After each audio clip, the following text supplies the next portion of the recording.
वहाँ जो असरदार नेता हैं महाराष्ट्र के,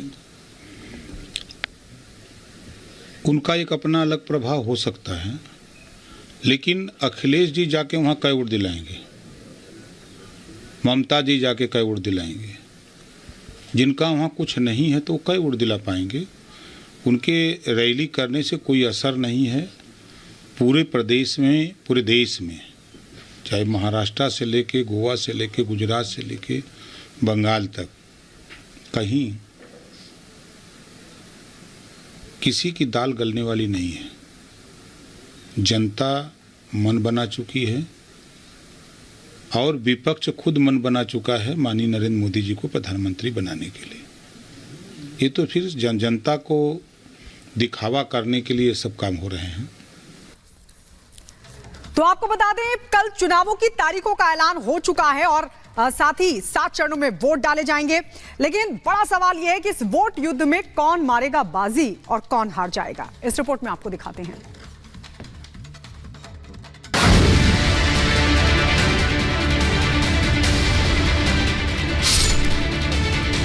We'll do it in 7 phases. Date of poll would be 19th of April. Last polling would be on 1st of June.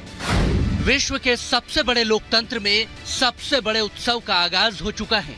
Hindustan अब चुनावी मोड में आ चुका है। तारीखों के ऐलान के साथ ही देश में आचार संहिता लागू हो चुकी है। ऐसे में चुनाव आयोग ने कमान संभाल ली तो सुरक्षा एजेंसियों से लेकर संस्थाएं भी एक्टिव मोड में आ गई हैं। मगर देश में सबसे ज्यादा नजरें उत्तर प्रदेश, बिहार, बंगाल और महाराष्ट्र पर हैं, क्योंकि इन्हीं 4 राज्यों से देश की सबसे ज्यादा लोकसभा सीटें आती हैं। ऐसे में यहाँ के समीकरण और सियासी दावे आपको आगे बताएंगे। पहले एक बार फिर याद दिला देते हैं कि 19 अप्रैल से वोटिंग की शुरुआत होगी और 4 जून को मतगणना के बाद नतीजे आ जाएंगे। We'll do it in 7 phases and date of poll would be 19th of April. So last polling would be on 1st of June और पूरी कंट्री में 4 जून को काउंटिंग होगी। इस ऐलान के साथ ही करीब 97 करोड़ वोटर्स वाले देश में चुनावी रणभेरी बज चुकी है। अब करीब 2.5 महीने तक चुनावी प्रक्रिया चलेगी, तो जीत के लिए सियासी बिसात पर कई दांव खेले जाएंगे। लेकिन सबसे खास बात है, देश के 3 बड़े राज्यों में सभी 7 चरणों में वोटिंग होने वाली है। इनमें उत्तर प्रदेश की 80 सीटों पर चुनाव होगा, तो पश्चिम बंगाल की 42 सीटोट पर भी 1 जून तक ही वोटिंग होगी। बिहार की 40 सीटों पर भी 19 अप्रैल से लेकर 1 जून तक मतदान होना है। यानी 162 सीटों का गणित 46 दिनों में जनता तय करेगी। मगर बीजेपी ने जीत के लिए ताल ठोक दी है। लोगों को मोदी जी की गारंटी पे विश्वास है, मोदी जी के नेतृत्व पे विश्वास है, मोदी जी पर लोगों को विश्वास है। और हमारी सरकार ने मोदी जी के नेतृत्व में पिछले 10 वर्षों में जो काम किए हैं, उन कामों के आधार पर मुझे विश्वास है कि उत्तर प्रदेश भी जो 80 की 80 सीटें हैं, माननीय प्रधानमंत्री जी का जो संकल्प है अब की बार 400 पार का, उत्तर प्रदेश की महान जनता और भारतीय जनता पार्टी के सब कार्यकर्ता हम सब मिलकर उसे पूरा करेंगे। यूपी देश का सबसे बड़ा राज्य है, तो ज्यादातर हाई प्रोफाइल सीटें भी यहीं से आती हैं, जिनमें है पीएम मोदी की संसदीय सीट वाराणसी, जहां 1 जून को मतदान होगा।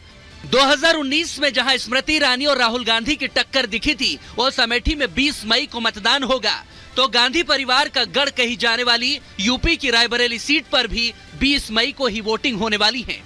फिलहाल गांधी परिवार तो यूपी से दूर है, क्योंकि सोनिया गांधी रायबरेली की लोकसभा सीट छोड़कर राज्यसभा सांसद बन चुकी हैं। मगर न प्रियंका यहां से चुनाव लड़ने आ रही हैं, न ही अमेठी से अब तक राहुल गांधी कोई हिम्मत दिखा पाए हैं। यहां तक कि कांग्रेस ने यूपी से अब तक एक भी नाम का ऐलान नहीं किया। मगर उसके साथ ही सपा ने 5 लिस्ट में 37 नाम घोषित कर दिए हैं। मगर आजमगढ़ से अखिलेश यादव चुनाव नहीं लड़ रहे हैं। वहां धर्मेंद्र यादव को निरहुआ के खिलाफ मैदान में उतारा है। सबसे पहले समाजवादी पार्टी ने अपनी सीटें घोषित की।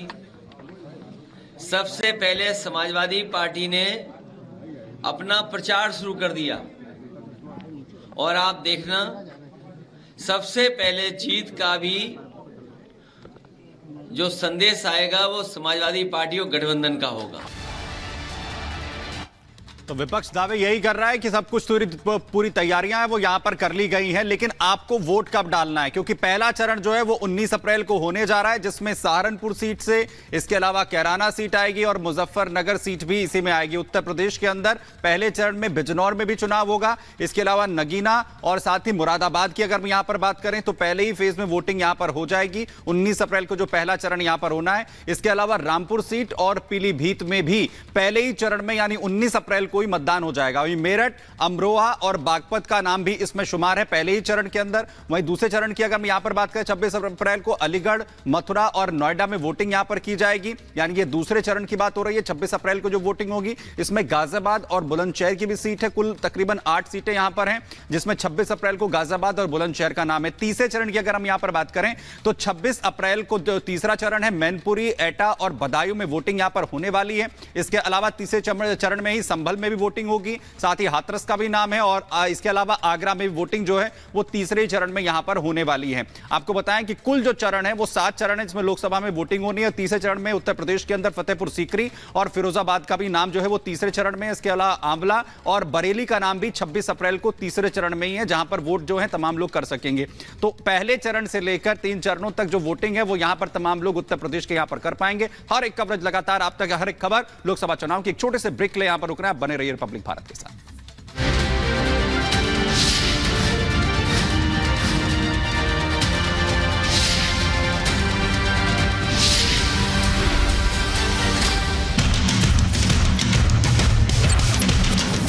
पुलिस ने 4 लोगों पर गुंडा एक्ट के तहत एक्शन लिया। चुनाव की तारीखों के ऐलान के बाद एटा में प्रशासन की कार्रवाई। आचार संहिता लगने के बाद जिला प्रशासन ने राजनीतिक पार्टियों के होर्डिंग और बैनर्स हटवाए। चुनाव से पहले सीएम भजन लाल से मिले निर्दलीय विधायक चंद्रभान सिंह, सीएम आवास पर की मुलाकात। अयोध्या में उमड़ी भक्तों की भारी भीड़, रामलला के दर्शन के लिए लगा भक्तों का जमावड़ा। गाजीपुर बस अग्निकांड में घायलों को नहीं मिला मुआवजा, घायलों के परिजनों ने मीडिया को दी जानकारी। हाईटेंशन तार की चपेट में आने से बस में लगी थी आग। उत्तर प्रदेश के कुशीनगर में रफ्तार का कहर, अनियंत्रित कार हुई दुर्घटनाग्रस्त, हादसे में 4 लोग हुए जख्मी।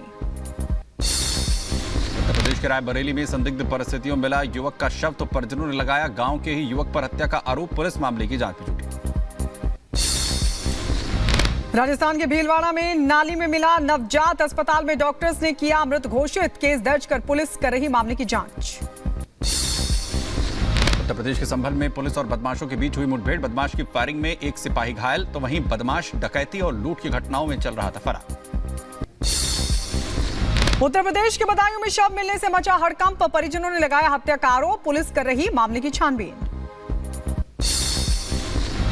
उत्तर प्रदेश के एटा में आपसी कहासुनी के बाद दबंगों ने युवक को पीटा, मारपीट का वीडियो सोशल मीडिया पर हुआ वायरल, तो पुलिस ने एक आरोपी को हिरासत में लिया। तमिलनाडु के रामनाथपुरम में पकड़े गए 21 मछुआरे, श्रीलंकाई नौसेना ने मछुआरों को पकड़ा, 2 नाव भी की गई जब्त। जम्मू के पुंछ इलाके में दिखा पाकिस्तानी ड्रोन, सुरक्षा बलों ने जताई घुसपैठ की आशंका, तो इलाके में सर्च ऑपरेशन जारी। चीन के सिचुआन में जंगल में लगी भीषण आग, फिलहाल किसी के हताहत होने की खबर नहीं, आग पर काबू पाने की कोशिशें जारी।